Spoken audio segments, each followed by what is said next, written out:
امریکہ نے وینزویلا پر حملہ کر دیا ہے۔ آدھی رات کے وقت دارالحکومت کیراکس میں ایکشن کے دوران وزارت دفاع، فوجی ہیڈ کوارٹر اور بندرگاہوں پر میزائلوں کی بارش کی گئی ہے۔ امریکی صدر ڈونلڈ ٹرمپ نے سوشل میڈیا پر جاری بیان میں دعویٰ کیا ہے کہ کارروائی کے دوران وینزویلا کے صدر نکولس مادورو کو ان کی اہلیہ سمیت گرفتار کر کے ملک سے باہر منتقل کر دیا گیا ہے۔ مزید تفصیلات کا اعلان کچھ دیر میں کیا جائے گا۔ کیراکس میں کارروائی کے دوران جنگی طیاروں اور ہیلی کاپٹرز کی پروازیں دیکھی گئیں۔ پورا شہر دھماکوں سے گونج اٹھا۔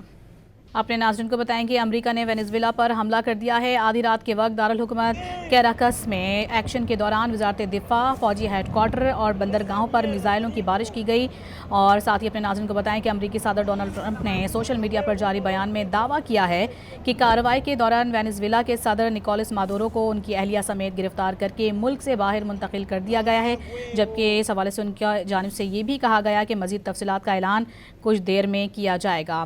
کیراکس میں کارروائی کے دوران جنگی طیاروں اور ہیلی کاپٹرز کی پروازیں بھی دیکھنے میں آئیں، جبکہ پورا شہر دھماکوں سے گونج اٹھا۔ کئی مقامات پر آگ بھی بھڑک اٹھی۔ وینزویلا کی فضائی حدود بند ہے، جبکہ حکومت نے ایمرجنسی نافذ کر دی ہے۔ شہر میں بجلی کا نظام بھی درہم برہم ہے۔ حملے کے بعد شہری گھروں سے باہر نکل آئے۔